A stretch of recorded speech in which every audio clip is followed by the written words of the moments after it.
गडचिरोली जिल्ह्यातील अहेरी तालुक्यापासून अवघ्या 47 किमी अंतरावरील कमलापूर ताटेगुडम गावात गेल्या 6 महिन्यांपासून एक अनोखा निसर्ग प्रसंग घडतो आहे।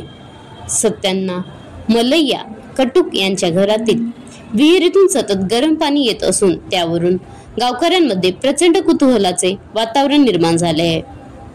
पाणी इतके गरम आहे की थेट वापरणे शक्य नसून त्यात थंड पाणी मिसळावे लागत आहे। विहिरीतून बुडबुडे उडताना आणि वाफ निघताना दिसते।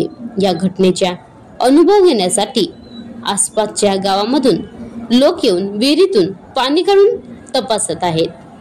पाणी इतके गरम कसे येते हा प्रश्न सर्वांचे चर्चेचा विषय ठरला आहे। काही जणांनी प्रत्यक्ष हातात पाणी घेऊन पाहिले असून आंघोळीपुरते पाणी उकळून आले आहे असे सांगितले जात आहे।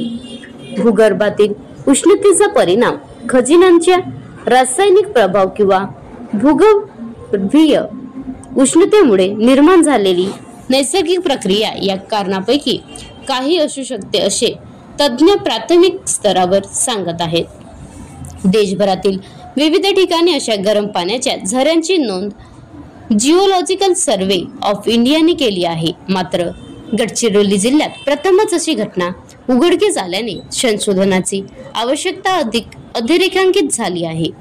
स्थानिक ग्रामस्थांनी या प्रकरणाची अधिकृत चौकशी प्रशासनाने करण्याची मागणी केली जात आहे। भूगर्भ शास्त्रज्ञ, जलतज्ञ व पर्यावरण शास्त्रज्ञाच्या पद्धतीने पाण्याचे तापमान, रासायनिक घटक आणि सुरक्षिततेबाबत तपासणी व्हावी असे ग्रामस्थांचे मत आहे। अन्यथा या घटनेभोवती अंधश्रद्धेला खतपाणी मिळाल्याची भीती आहे।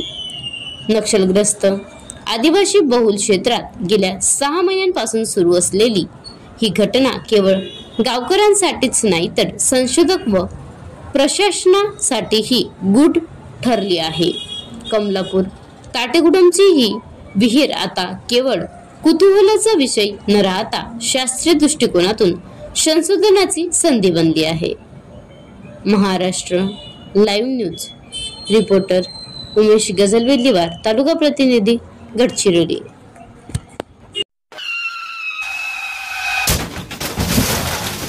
आता गाडीवर मोबाईल नंबर नाही तर इमर्जन्सी QR कोड लावा, जे तुम्हाला अडचणीच्या वेळी मदत करेल।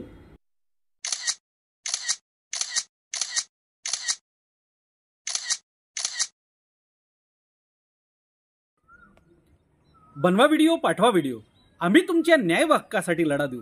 ताज्या बातम्या व घडामोडींसाठी पाहत राहा फक्त महाराष्ट्र लाईव्ह न्यूज। आजच आमच्या चॅनलला सबस्क्राईब करा, शेअर करा, कमेंट करा आणि हो, बेल आयकॉन दबायला विसरू नका। जय महाराष्ट्र।